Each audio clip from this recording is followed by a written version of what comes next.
Here's some super encouraging news, and this is from Julie in London. Julie was watching Today with Marilyn and Sarah and experiencing excruciating back pain.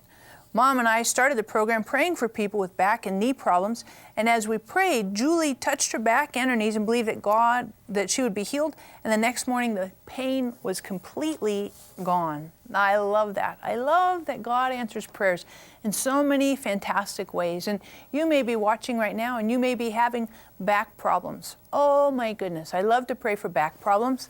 One of the first places I ever prayed for back problems, I remember this was in Bulgaria, and there was a lady there. She had, I want to say like 4 or 6 different back surgeries and couldn't straighten up. She was having tremendous pain in her back. The doctors hadn't helped her. In fact, it had been worse and worse and worse. And we prayed. It was a big audience. We prayed, and for the first time in like 2 or 4 years, she could straighten up and bend her back with no pain, and she could move. She was completely healed. So I want to encourage you, why don't you get on the phone, call right now, or get on our website and say, pray for me. I need help with my back. We want to pray. Ooh, we like to pray. We see God do incredible things, especially with back issues, for me, for sure. So get on the phone, and remember this. If you have any need in your life, we love to pray for you. So hop on the phone, give us the honor, the privilege, get on the website and say, whatever the need is, we want to pray for you. And you know, we're going to be joining a teaching that I've been working on, and God's been marinating in my heart for, a couple weeks. And I've been thinking about this in relation to provision. I recently went through a season in my life, probably still in it a little bit, where I need God's provisions. I need His provisions in my life. And you may relate to this. Oftentimes we think, well, I need more money. God, if I had more money, and I think that way, if I had more money, think of all the babies in Angola I could feed. Ooh, man, with Saving Moses, I could do this and this and this. If I had more money, God, I could open up how many more night cares in Cambodia. I just dream visions of how I could help people if I had more money. And so oftentimes we think money is the answer.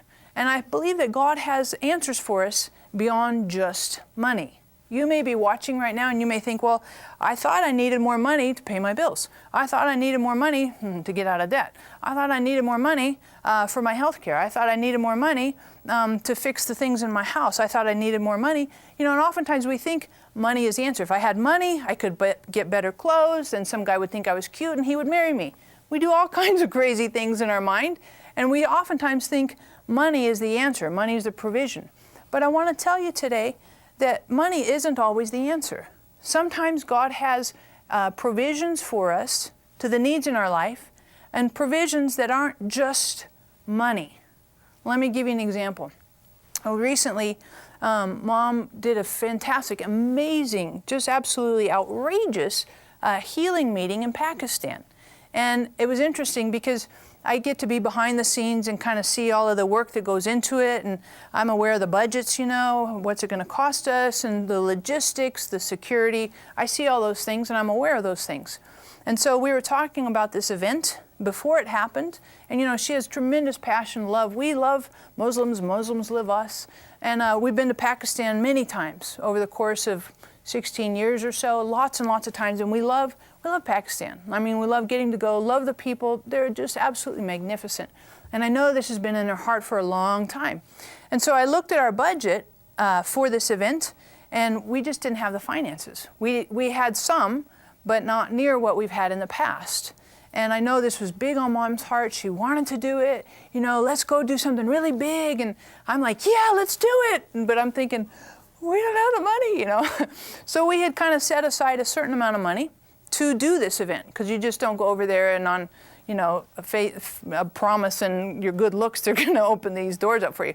I mean, you have to put some money down for advertising, for buses, to train the leaders that we do there. So we had a limited amount of money, and I remember talking with my friend who's doing the boots on the ground, implementing all of this. And before he left, he said to me, Sarah, in the past we've had twice as much budget, and you're asking me to give you twice as many results with half of the budget.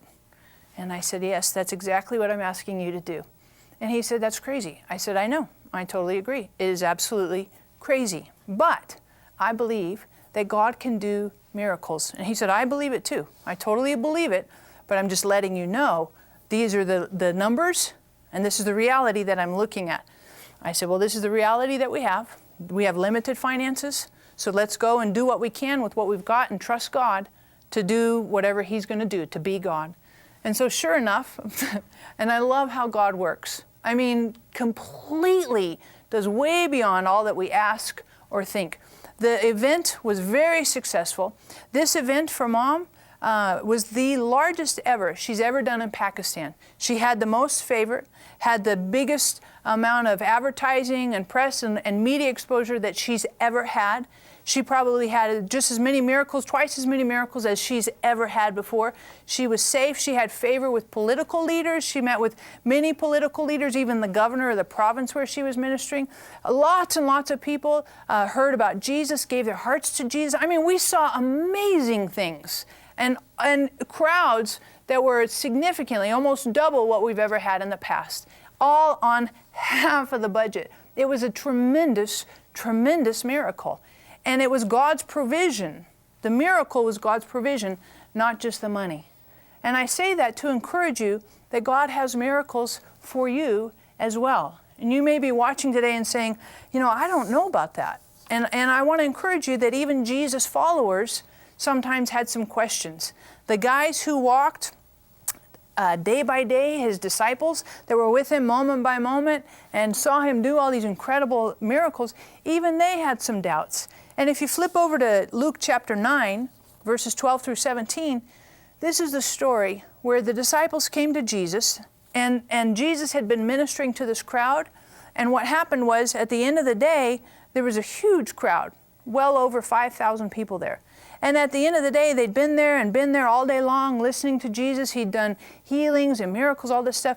But at the end of the day, the disciples came to Jesus and they said, look, this is a kind of a remote place. You need to dismiss the crowd so they can go off into these little villages around the place and find something to eat, because we don't have food for all these people.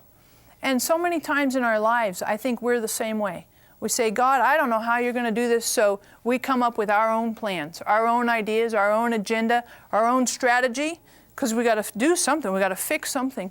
And maybe you're watching today and you've tried to fix a problem, you've tried to solve an issue, you've tried to figure out, strategize, well, what can I do to fix this? And I want to encourage you, maybe all of your efforts haven't been fruitful, haven't done anything, haven't helped. In fact, maybe they made them worse. If that's you, I want to encourage you to get on the phone, call right now, or get on the website, because we know that God can absolutely take your best efforts and go way beyond that. And you know, I was thinking about this. I was thinking, here are these 12 disciples. They've got a crowd of several thousand people in front of them, a crowd that hasn't eaten probably maybe all day long, certainly some of them. And their solution is dismiss the crowd so they can go into the villages and find something to eat. And I was thinking about this. In the world that we live in, dismiss the crowd, you know, everybody can hit, you know, be that Taco Bell, McDonald's, fast food, whatever. You say, well, I don't eat that, whatever. Go to the grocery store. I mean, food is relatively accessible. But back in Jesus' era, they didn't have, so to speak, accessible food. And at the end of the day, women had already finished up their shopping, and they didn't have grocery stores. And the bakeries probably had already disseminated, spread all their bread everywhere. And so you're at the end of the day, and you're telling this crowd to go out into these villages and try and scavenge, round up some food, several thousand people. This is not a good strategy. This is not a good plan. This is not a viable solution. And even at their best, they think, well, what could we come up with? Well, this is the best that we can come up with. And even our best that we give to Christ, He looks at it and says, it's not enough, it's not adequate. But yet I want to tell you that He has miracles and He has answers. And you may be watching right now and you say, well, I need God's provision in my job. I need God's provision with my health. I need God's provision on a family situation. I need God's provision. I'm struggling with depression. Or maybe you've had ongoing generational family curses that just seem to perpetuate. You're like, I just want to get out of this, you know. Maybe there's divorce in your family. I want to encourage you that so many times we try and solve our own problems, and God is just waiting for the opportunity for us to invite Him in, to say, look look, I don't know what to do, but my eyes are on you, God. I don't know how to fix this. I don't know how to solve this. I don't know what the answer is, but I know that you have the answer. And I want to encourage you today that you get on the phone, call right now, get on the website. We want to pray for you. And if you're at your wit's end, you say, well, I've tried everything. I've tried, all of this stuff, over here and over here and over. I want to encourage you that give Jesus a chance to come in and really make a message out of the mess. So many times we try and fix something and it just makes it worse. It makes it even more messy. Makes it even more of a difficulty, more of a challenge, more of a hardship. It just magnifies the struggle. But I want to encourage you that when we invite Jesus to come into the mess, that He converts it, redeems it, and turns it into a tremendous victory, a tremendous message. And that's exactly what He wants to do in your life. So get on the phone, get on the website, let us know how we can pray for you, because I know this beyond a shadow of a doubt, that God has provision for you. Provision, it can be money, it can be in a miracle, which we're going to see here in just a little bit. God has provision for you in a wisdom area. God has lots and lots of different ways that He provides for us, but we want to pray for you. So get on the phone, get on the website, let us have the privilege and the honor of praying for you. But when we come to this next segment here, I'm so excited. Just like I told you the testimony of Mom with the miracles that we saw in Pakistan and the overwhelming, amazing things that God did there, God is going to show you in this next part of the teaching how He does miracles that will go way beyond your wildest dreams. So I want you to put your remote control down. This is not the time to change the channel. I know the temptation. Set it down, because the Holy Spirit wants to speak to you about the miracles that He has for you on the other side of this difficulty, on the other side of this hardship. He has miracles of provision for you. You need to go to Johannesburg, South Africa with Sarah and me for the most blessed time of your life to minister. It will be so awesome, and you can get your brochure today. Is that right? That's right. Call or get on the website for the information. And we have an additional opportunity, Yes. Mom, for an excursion to Cape Town to see a safari, as well as Robins Island, where Nelson Mandela was. Absolutely amazing things that are in Cape Town. That's an additional excursion. But the primary thing we want to encourage you with here is our ministry opportunities in Johannesburg. We're going to be ministering at nighttime, as well as a Saving Moses opportunity. This is a life-changing trip, and you don't want to miss out. Mom, how can they come? They can come and get the brochure, but you could also scholarship someone to go. And a group of you could get together and scholarship your pastor and totally bless him and change his life. We want to hear from you today.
We've been talking about the provisions that God has for us, and the provisions that God has in so many different ways. Oftentimes we think, well, if I just had enough money, then I could do all these things, or I could fix this, or, And so many times we look at, and we try and solve the need with our way of thinking. And God says, I can provide for you to fix that need in lots of different ways. Lots of different ways. In fact, this was interesting. I heard this testimony last night. A friend of mine, he's a youth pastor. So on a little bit of a tight, limited budget, he had recently bought a truck, an older truck, and he was trying to get repairs done on it. He went to his repair guy, trusted repair guy. The repair guy said, well, it's going to cost you about $500. And so my friend, he's praying, fervently, God, please let this guy come down in his price, let him find that he didn't have to do all the work, let's just get a break on the price, God, something to get a break on the price. And it's interesting because 2 or 3 weeks later, somebody just walked up to him randomly and gave him like a $500 check. And God said, see, I can answer your prayer. You're asking this way to answer it, and I can answer it over here in a different way. And that's true for all of us. So many times, I think we get a little narrow. God, I need you to answer this way. Here's the need, so fix it like this. And you may be watching right now saying, oh, I've done that. Oh, I didn't realize I was trying to limit God in the way he answers the prayer rather than just giving him the freedom to answer however he wants. So get on the phone. We want to pray for you that God would meet the needs in your life, or get on the website. We like to pray for you. And we've been talking about, and I love this story about the disciples when they come to Jesus and they say there's a crowd of 5,000 people. They've been with you all day. They're tired. Dismiss them so they can go get food in the villages. And we know, oh my goodness, more than 5,000 people heading out to these little tiny villages at the end of the day. There's not going to be a lot of food running around for them to eat. And so this is not a good solution. And I think sometimes if we're not careful, our solutions to God are significantly worse, make the problems even worse than what the original issue is. And so I want to encourage you that God has better answers oftentimes than our ideas, than our plans and our strategies. You say, what do you mean by that? Well, when the disciples came to Jesus, they said to him, dismiss the crowds. And Jesus said to them, no, you feed them. What do you have? And they're like, what do you mean us feed them? And they scrounged around and they found 5 loaves of bread. So we got a couple little pieces of bread here to just give you, a little visual. 5 loaves of bread and 2 fish. I didn't want to bring the fish because truthfully it would smell in here. And you wouldn't smell it, but I would. So we'll just use our imaginations on the fish. But here's a situation. 5 loaves of bread, 2 fish to feed a crowd of more than 5,000 people. Now, how on earth is that going to do anything? And so many times, I think we think that. God, I have so little. How could it do anything? How could it be of any impact? How could it be of any usage to you? God, it doesn't even seem to make a crack in the need. And yet, that's exactly what they had, and that's what they brought to Jesus. And Jesus says, great, we can use this. And God always starts with something. He looks at your life, and you may come to him and say, I need. And we all have different needs. Whether you need a husband, or you need a job, you need healing in your body. Sometimes you need healing with your emotions. You're depressed, you're discouraged. Sometimes you need healing from past issues and traumas in the past. You need wisdom on your kids or your grandkids. All kinds of needs in our life. And we come to God with these needs, and God often says back to us, well, what do you have? Because God always starts with something. He starts with something, and based on what we give him, that whatever it is, whether it's 5 loaves of bread and 2 fish, or whether it's the lady in the Old Testament who had a little jar of oil, who came to Elisha and said, hey, I'm about ready to starve to death here. Bad things are going on. Whatever the little things are, what do you have? Well, I don't have much, but I've got this. And God says, great, whatever you have is what I'll use. I'll start with that, and we'll go from there. Now, I want you to put yourself in the disciples' shoes, because I've thought about this miracle on lots of different levels. I've thought about it, maybe from Jesus' perspective, but I also thought about it from the disciples' perspective, because that's basically what I am, probably what you are as well. And when you think about this as a disciple, a follower of Christ, this is what Jesus does.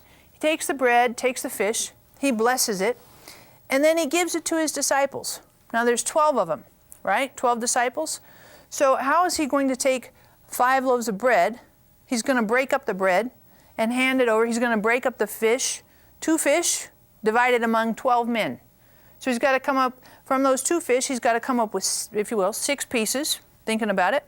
5 loaves, he's going to break each loaf in half, and one maybe a little bit more than half to give it out. So each of them have a little piece that they can start spreading out this food. And don't you think, and maybe the food multiplied when Jesus broke it. Maybe it multiplied when he prayed over it. I don't know when it multiplied, but we do know that it multiplied because the disciples went out, and maybe it multiplied in the disciples' hands as they were passing it out. If Jesus broke the bread and handed Peter, you and me, handed him a piece and said, here, take this and this little piece of fish, I want you to go and feed those people. What? Thousands of people, you want me to feed them? This is an insult. This wouldn't even feed me. Maybe that's how it happened. Or maybe Jesus said, prayed, multiplied, and went boom, suddenly there's all this massive amount of food. And they're like, and their eyes bug out of their head. And now they get to take all of this and spread it out to everybody out there. I don't know how Jesus did the miracle, but I do know that he did the miracle. But what was also, I believe, equally powerful about this miracle isn't just that he multiplied the bread and multiplied the fish. But one of the things I love the most about this miracle is that he used his followers to spread it out. He used his followers to spread the miracle. That's you and me. When we follow Christ, he uses our lives to spread out his miracles. And what I find, and I love this about God, the miracles that he's done in my life, oftentimes, most of the time, are not just for my benefit, but also have huge benefits for the people around me. It's the ripple effect. And so when God says, you come to God and you say, well, I have a need. And God says, great, I have a miracle. But we need to understand that the miracle isn't just about us.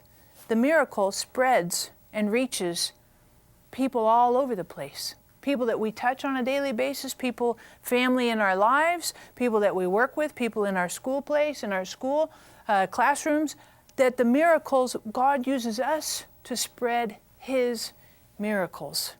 And I want to encourage you today that if you need a miracle in your life, we would love to pray for you. Get on the phone, get on the website, pray for me that God would give me a miracle.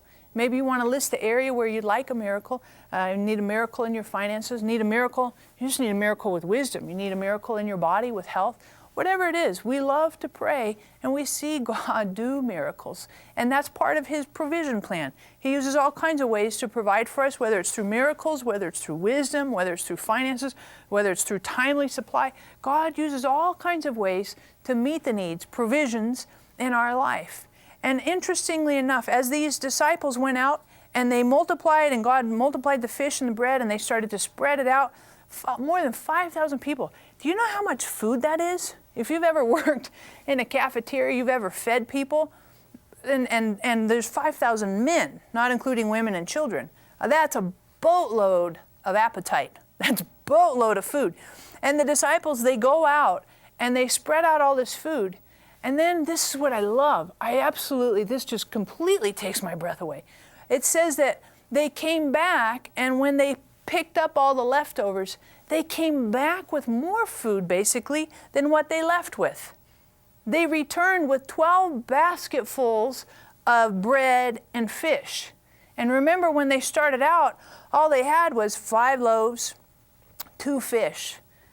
And after they collected everything, don't you know that as they hauled that all out there, whether it was in mass or whether it was one piece at a time, the miracle happened in front of them.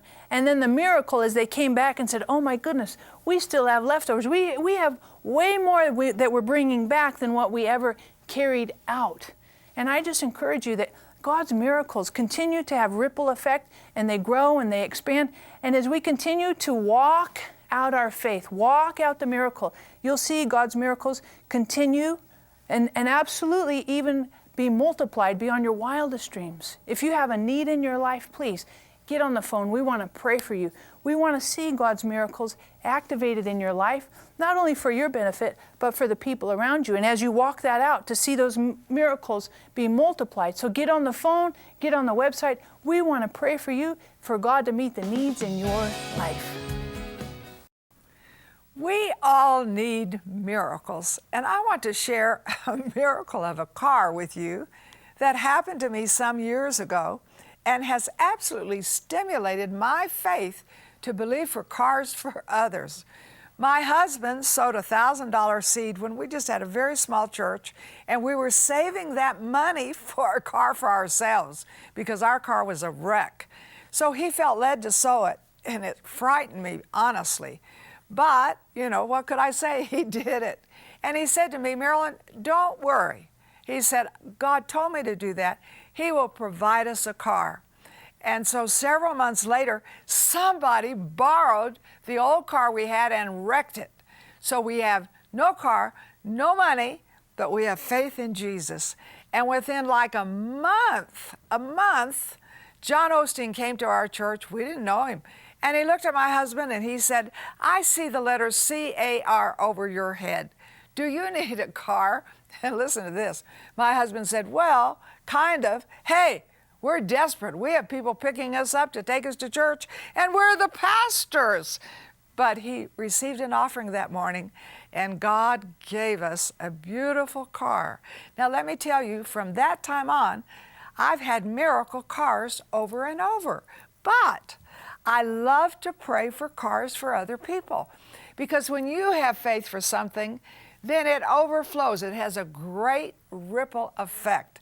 So I've prayed for people for cars all over the world, third world countries, all kinds of places, and I've seen miracle provisions because He is our Jehovah Jireh. He sees ahead, and He has a provision for us. So I want you to believe today for a special miracle for your own life. I know that every one of you watching me needs some special provisions. Maybe a car, maybe a house, maybe finances, maybe a job. But I have found that there is provision for your vision. And Sarah and I have put this together with special teaching for the provision God has for your vision, your special need. And then we also have put a booklet in here called Provision for Your Vision, that you can speak the promises for your need every day and listen. So what are you doing? You're seeing, you're speaking, and you're hearing. And what does that do to you? It builds your faith. And everyone sending a gift of any size this month, we want you to have this. Really, to me, this is a must for you. And now you're going to watch exactly how to get it, but don't put it off. This is your day to have a breakthrough. You can experience provision for your vision. This eye-opening resource contains 2 breakthrough teachings as well as a 22-page booklet filled with faith-building nuggets of wisdom. It's our special thank you when you sow a seed gift of any size to help keep this kind of transformative teaching coming to you and others. And if you can share a seed gift of $77 or more, we want to rush you our Financial Breakthrough Bundle, filled with some of the most powerful prosperity teaching we've ever produced. The Financial Breakthrough Bundle includes Provision for Your Vision, plus Millionaire Faith, Soul Prosperity, Faith for Your Finances, Secrets of the Seed, and the combination CD booklet set Seed Secrets. Call or click right now to share a gift and receive these life-transforming teachings. Get the Financial Breakthrough Bundle and get ready to step into your place as a child of the King.